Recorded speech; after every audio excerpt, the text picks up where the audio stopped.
Welcome back to my channel. ഇന്ന് നമ്മൾ കല്ലുമ്മക്കായ വെച്ചിട്ടുള്ള ഒരു അടിപൊളി അച്ചാറാണ് കേട്ടോ തയ്യാറാക്കാൻ പോകുന്നത്. അപ്പോൾ ഇതാ റെസിപ്പിയിലേക്ക് പോവാം. ആദ്യം തന്നെ ഞാൻ ഇതാ കല്ലുമ്മക്കായ കഴുകി വൃത്തിയാക്കി വെച്ചതാണ് കേട്ടോ ഇത്. ഇതിൽ നിന്നൊരു 4-5 എണ്ണം ഞാൻ മാറ്റി വെച്ചിട്ടുണ്ട്. അത് നിങ്ങളെ കാണിക്കാൻ വേണ്ടിയിട്ടാണ്. ഇത് ക്ലീൻ ചെയ്യാൻ അറിയാത്തവർക്ക് വേണ്ടിയിട്ട് കേട്ടോ. അതൊക്കെ ഞാൻ ക്ലീൻ ചെയ്ത് വെച്ചതാണ്. ഏറ്റവും ചെറിയ കല്ലുമ്മക്കായാണ് എനിക്ക് കിട്ടിയത്. ഇതാണ്ടോ, ഇതിൽ കൂട്ടത്തിൽ വലുതാണ് ഈ കാണുന്നത് കേട്ടോ. ഇതാണ് കേട്ടോ ഇതിൻ്റെ ഷേപ്പ്. ഇതെല്ലാം ഒരു മഞ്ഞ നിറത്തിലുള്ളതാണ് കേട്ടോ. മഞ്ഞ എന്ന് പറഞ്ഞിട്ട് അഴുക്കൊന്നുമല്ല, ഇത് ഫീമെയിലാണെന്നാണ് പറയണത്. അപ്പോൾ ഇതെല്ലാം ഫീമെയിലാണെന്ന് തോന്നുന്നു. ഞാൻ ലുലുന്ന് വാങ്ങിച്ചതാണ് കേട്ടോ. ഇതാണ് ഇതിൻ്റെ ഒരു ഷേപ്പൊക്കെ കാണുന്നത്. ഇതിൻ്റെ ഈ ഒരു ബൾജ് ചെയ്തിരിക്കുന്ന ഈ ഒരു പോർഷൻ ഉണ്ടല്ലോ, ഇതിനകത്ത് നിറയെ ചെളി ഉണ്ടാവും. ഈ ഒരു പോർഷനിൽ ഈ വാല് പോലെ ഇരിക്കുന്നതിൻ്റെ ഭാഗത്തൊന്നും അങ്ങനെ അഴുക്കുണ്ടാവില്ല. കുറച്ച് ബൾജായിട്ടിരിക്കണം തല പോലെ തോന്നുന്നൊരു ഭാഗമുണ്ടല്ലോ, ഇവിടെ ഇതിനകത്താണ് ചെളി നിറഞ്ഞിരിക്കണം. അപ്പോൾ നമ്മൾ ഇതെടുത്തിട്ട് ക്ലീൻ ചെയ്യണം. കുറച്ച് വലുത് വാങ്ങിക്കുവാണെങ്കിൽ എളുപ്പമാണ് കേട്ടോ. തീരെ ചെറുതായിപ്പോൾ ഇതിൻ്റെയാണ്. ഇതേപോലെ ഒന്ന് അടർത്തി ഇങ്ങനെ നോക്കുമ്പോൾ ഇതിനുള്ളിൽ നിറയെ ചെളി ഇങ്ങനെ നിറഞ്ഞിരിപ്പുണ്ടാവും. കണ്ടോ, ഇതിൻ്റെ അഴുക്കാണ്. ഇത് നമ്മൾ കളയാതെയാണ് നമ്മൾ പാകം ചെയ്ത് കഴിക്കുന്നതെങ്കിൽ ചിലർക്കൊക്കെ വയറുവേദനയൊക്കെ ഉണ്ടാവും. നമുക്കത് ഡൈജസ്റ്റ് ആവില്ല. കുറേ ബാക്ടീരിയ കാര്യങ്ങളൊക്കെ ഉണ്ടാവില്ല. അപ്പോൾ അതിങ്ങനെ അടർത്തി എടുത്തു കഴിഞ്ഞാൽ കണ്ടോ, ഇത് ക്ലിയറായി. പിന്നെ ഈ ചെളിയുടെ ഒപ്പം തന്നെ ഒരു ട്യൂബ് പോലെ ഒരു സാധനം ഉണ്ടാവും കേട്ടോ ഇതിനകത്ത്. അതും ഈ ചെളിയുടെ ഒപ്പം തന്നെ പോരും. വലുതൊക്കെ ആണെങ്കിൽ നമുക്ക് വേറെ ഇങ്ങനെ നന്നായിട്ടൊന്ന് വലിച്ച് പറിച്ചൊക്കെ എടുക്കേണ്ടി വരും. ഇതായി കാണുന്നില്ലേ, ഇങ്ങനെ ഒരു പാമ്പെന്നൊക്കെ അങ്ങനെയൊക്കെ പറയുന്നുണ്ടെന്ന് പറയുന്നു ഇതിനെയൊക്കെ. ഈ സാധനം അത് ഈ ചെളിയുടെ ഒപ്പം തന്നെ പോകുന്നുള്ളൂ കേട്ടോ. അപ്പോൾ ഇതെല്ലാം ഇങ്ങനെ വൃത്തിയാക്കി ക്ലീൻ ചെയ്തെടുക്കുക. ഇങ്ങനെയാണ് ഇത് ക്ലീൻ ചെയ്തെടുക്കണം കേട്ടോ. പിന്നെ ഇതിൻ്റെ ചിപ്പി ഉണ്ടെന്നുണ്ടെങ്കിൽ ചിപ്പി ഒന്ന് ജസ്റ്റ് ആവി കയറ്റിയിട്ട് പൊളിച്ചെടുക്കേണ്ടി വരും. ഇതിപ്പോൾ എനിക്ക് ചിപ്പി ഇല്ലാതെ ക്ലീൻ ചെയ്താണ് കിട്ടിയത്. അപ്പോൾ അതിനകത്ത് നിന്നുള്ള അഴുക്കാണ് കേട്ടോ കാണുന്നത്. ഇപ്പോൾ ഇതെല്ലാം ഞാൻ കഴുകി വൃത്തിയാക്കി വെച്ചതാണ്. ഇതിലേക്ക് ഒരു 1/4 ടീസ്പൂൺ മഞ്ഞൾപ്പൊടി ഇട്ടിട്ടുണ്ട്. അതുപോലെ 1 ടീസ്പൂൺ മുളക് പൊടി കൂടി ചേർത്ത് കൊടുത്തിട്ടുണ്ട്. ഒരല്പം ഉപ്പ് കൂടി ചേർത്തിട്ട് നന്നായിട്ട് ഇതൊന്ന് നമുക്കിനി കൈ വെച്ചിട്ടൊന്ന് തിരുമ്മി കുഴച്ച് വയ്ക്കണം. എരിവൊക്കെ നിങ്ങളുടെ കണക്കിലെടുക്കുക കേട്ടോ. പിന്നെ ഇതിനകത്തേക്ക് ഉപ്പിടുമ്പോൾ ഒരുപാടൊന്നും ചേർക്കണമെന്നില്ല, നമുക്ക് പിന്നീട് ചേർത്ത് കൊടുക്കാൻ പറ്റും. ഇത് പെട്ടെന്ന് ഉപ്പ് വലിച്ചെടുക്കുന്നതുകൊണ്ടാണ് കേട്ടോ അങ്ങനെ പറഞ്ഞാൽ കട്ടുപ്പായി പോകരുത്. നന്നായിട്ട് ഇതുപോലെ നല്ലതായിട്ടൊന്ന് കുഴച്ച് വെച്ചിട്ട് ഇതേപോലെ നല്ലതായിട്ട് മസാല പിടിച്ചിട്ട് നമ്മളൊരു 15 മിനിറ്റ് മിനിമം ഒന്ന് മാറ്റി വയ്ക്കണം കേട്ടോ. ഇനിയിപ്പോൾ ഇതിലേക്ക് ചേർക്കാനുള്ള ചേരുവയാണ് 1 ടീസ്പൂൺ കടുകും 1 ടീസ്പൂൺ ഉലുവയുമാണ് കേട്ടോ ഞാൻ എടുത്തിട്ടുള്ളത്. ഇതൊന്ന് ഡ്രൈ റോസ്റ്റ് ചെയ്തെടുക്കണം. അതായത് ഒരു പാനിലോ അല്ലെങ്കിൽ ഓവനിലോ വെച്ചിട്ടൊരു 1 മിനിറ്റ് ഒന്ന് ചൂടാക്കി എടുക്കുക. ഇങ്ങനെ ചെയ്താൽ മതി. ഞാനിപ്പോൾ പാനാണ് കേട്ടോ എടുത്തിട്ടുള്ളത്. പാനിലൊന്ന് ജസ്റ്റ് ഒന്ന് ലോ ഫ്ലെയിമിൽ എടുത്തിട്ട് ഒന്ന് ചൂടാക്കി കഴിഞ്ഞാൽ നമുക്ക് പെട്ടെന്ന് അങ്ങോട്ട് പൊടിഞ്ഞ് കിട്ടാൻ വേണ്ടിയിട്ടാണ് കേട്ടോ. നന്നായിട്ട് പൊടിച്ചെടുക്കണം കടുകും ഉലുവയും കൂടി. അപ്പോൾ അത് ഞാൻ പൊടിച്ച് വെച്ചിട്ടുണ്ട്. പിന്നെ ഇപ്പോൾ ആ പാനിൽ തന്നെ ഞാൻ ചൂടാക്കിയ ശേഷം അതിലേക്ക് നല്ലെണ്ണയാണ് കേട്ടോ ഒഴിച്ചു കൊടുക്കുന്നത്. അച്ചാറുകളൊക്കെ ചെയ്യുമ്പോൾ എപ്പോഴും നല്ലെണ്ണയാണ് കേട്ടോ നല്ലത്. എണ്ണ ചൂടായി കഴിയുമ്പോഴേക്കും ഒരു 3 ടേബിൾ സ്പൂൺ എണ്ണ ഒഴിച്ചിട്ടുണ്ട്. അപ്പോൾ നമ്മൾ പുരട്ടി വെച്ചിട്ടുള്ള മീറ്റ് ഉണ്ടല്ലോ, അതിപ്പോൾ ഏകദേശം ഒരു 20 മിനിറ്റൊക്കെ കഴിഞ്ഞു കേട്ടോ. അപ്പോൾ ഞാനത് ഇട്ട് കൊടുക്കുകയാണ്. ഇനി ഇത് നന്നായിട്ടൊന്ന് പൊരിച്ചെടുക്കണം. നമ്മൾ മസാല പുരട്ടി മാരിനേറ്റ് ചെയ്ത് വെച്ചതാണ്. മുളകുണ്ട്, ഉപ്പുണ്ട്, മഞ്ഞളും ഉണ്ട്. അപ്പോൾ അതായത് ജസ്റ്റ് ഒന്നിങ്ങനെ നിരത്തി വെച്ച് കൊടുക്കുക.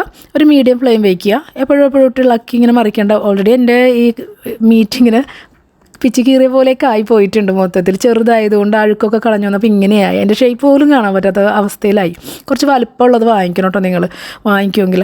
അപ്പോൾ ഇതൊന്നിങ്ങനെ ഒരു വശം ഒന്ന് ഏകദേശം ഒന്നിങ്ങനെ മൊരിഞ്ഞ് വരുന്ന ഒരു ഭാഗമാകുമ്പോഴേക്കും നമുക്ക് പതുക്കെ ഒന്നിങ്ങനെ മറിച്ചിട്ട് കൊടുക്കാം. ഒന്ന് ഇളക്കി ഒന്ന് മാറ്റി മറിച്ചൊക്കെ ഇങ്ങനെ ഇട്ട് കൊടുക്കാം. എപ്പോഴും ഇളക്കണ്ട, പൊടിഞ്ഞു പോകാനുള്ളൊരു ചാൻസ് ഉണ്ട്. എന്നിട്ടിത് ഒരു നന്നായിട്ട് മൊരിഞ്ഞ് വരുമ്പോഴേക്കും കുറച്ചൊന്ന് തീ ഒന്ന് നന്നായിട്ട് കുറച്ച് വെക്കാം കേട്ടോ. കരിഞ്ഞു പോകരുത്. നമ്മൾ മുളകൊക്കെ ഇട്ട് തേച്ച് പിടിപ്പിച്ചിട്ടുള്ളതല്ലേ, അപ്പോൾ കരിഞ്ഞു പോകാനുള്ള ചാൻസ് ഉണ്ട്. അപ്പോൾ അതായത് ഏകദേശം ഇപ്പോൾ മൊരിഞ്ഞ് കിട്ടിയിട്ടുണ്ട് കേട്ടോ. ഓവറായിട്ട് ഫ്രൈ ആക്കുകയല്ല വേണ്ടത്, എന്നാൽ ഒരുവിധം ഒന്ന് സ്റ്റിഫായി കിട്ടണം. അങ്ങനെയാണ് കേട്ടോ ഉദ്ദേശിക്കുന്നത്. ഇതേപോലെ ഈ ഒരു പരുവാകുമ്പോൾ നമുക്കിത് കോരി മാറ്റാം. ഇപ്പോൾ ഞാനിതൊരു പാത്രത്തിലേക്ക്, ഇത് മാരിനേറ്റ് ചെയ്ത പാത്രം ഉണ്ടല്ലോ അതിലേക്ക് തന്നെ കോരി വെച്ചാൽ മതി. അപ്പോൾ അതിലേക്ക് ഇതെല്ലാം കോരി ഞാൻ മാറ്റുകയാണ് കേട്ടോ. ഈ ഓയിൽ ഇത്രയും തന്നെ നമുക്ക് വേണം കേട്ടോ. ആ ഓയിലിന് ആവശ്യമുണ്ട്. നമുക്കിനി മസാല തയ്യാറാക്കണത് ഈ ഓയിലിൽ തന്നെ ചെയ്താൽ മതിയാവും. അപ്പം കണ്ടോ, ഇത്രയും ഓയിലുണ്ട്. ഇതിലേക്ക് ഞാൻ ഒരു വലിയ കഷ്ണം ഇഞ്ചിയാണ് കേട്ടോ ഇങ്ങനെ നീളത്തിൽ അരിഞ്ഞ് ഇട്ട് കൊടുക്കുന്നത്. പിന്നെ ഒരു 7-8 വെളുത്തുള്ളി ഉണ്ട്. അത് ഞാൻ ജസ്റ്റ് ഒന്ന് സ്ലൈസ് ചെയ്തൊക്കെ എടുത്തിട്ടുള്ളതാണ് കേട്ടോ. അതും കൂടി ചേർത്ത് കൊടുത്തിട്ട് ഒന്ന് വഴറ്റിയെടുക്കാം. തീ നല്ല കുറച്ച് വെച്ചാൽ മതി കേട്ടോ. ഇനിയിപ്പം മുളകൊക്കെ ഉള്ള എണ്ണയാണ്, കരിഞ്ഞു പോകരുത്. അപ്പോൾ ഇതൊന്ന് വഴണ്ട് വരുമ്പോഴേക്കും ഞാൻ 1 ടീസ്പൂൺ കൂടി മുളക് പൊടി ചേർത്ത് കൊടുക്കുന്നുണ്ട്. ഇത് മസാലയ്ക്ക് വേണ്ടിയിട്ടുള്ള മുളകാണ് കേട്ടോ.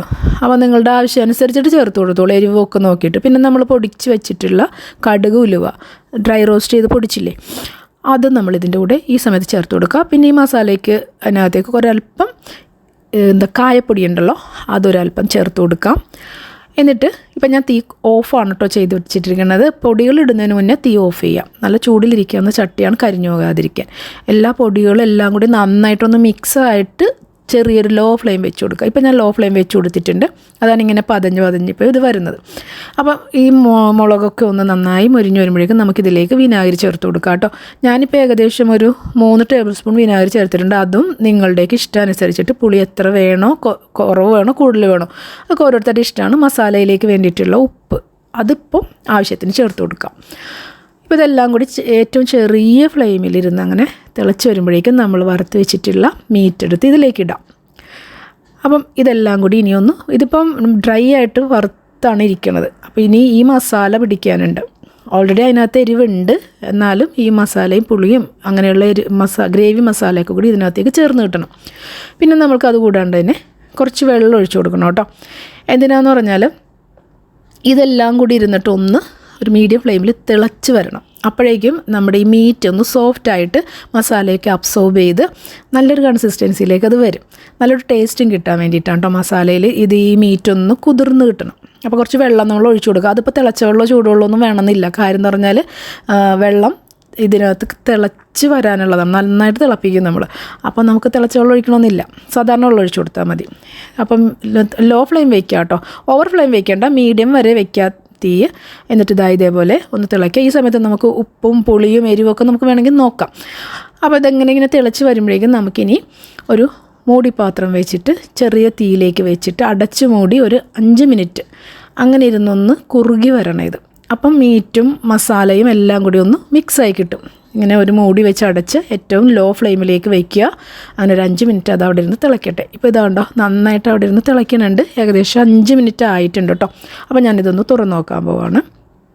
അപ്പോൾ എണ്ണയൊക്കെ തെളിഞ്ഞ് നമ്മുടെ മീറ്റൊക്കെ ഒന്ന് ചെറുതായിട്ട് സോഫ്റ്റാണ്. ഓൾറെഡി വറുത്തതാണെങ്കിലും സോഫ്റ്റാണ് കേട്ടോ. ക്രിസ്പിയാണ്, സ്റ്റിഫായിരിക്കും, സോഫ്റ്റായിരിക്കും. ആ രീതിയിലാണ് നമ്മൾ വറുക്കണം. അപ്പോൾ ഇപ്പോൾ ഇതാ നമ്മുടെ അച്ചാർ തയ്യാറായി കഴിഞ്ഞു കേട്ടോ. അപ്പോൾ ഞാനൊരു സെർവിങ് പ്ലേറ്റിലേക്കൊക്കെ പകർത്തിയിട്ടുണ്ട്. നന്നായിട്ട് എണ്ണയൊക്കെ തെളിഞ്ഞ് നല്ല കളർഫുള്ളായിട്ട് ഞാൻ ടേസ്റ്റ് ചെയ്ത് നോക്കിയായിരുന്നു. അടിപൊളി ടേസ്റ്റാണ് കേട്ടോ, നല്ല ടേസ്റ്റ് ഉണ്ട്.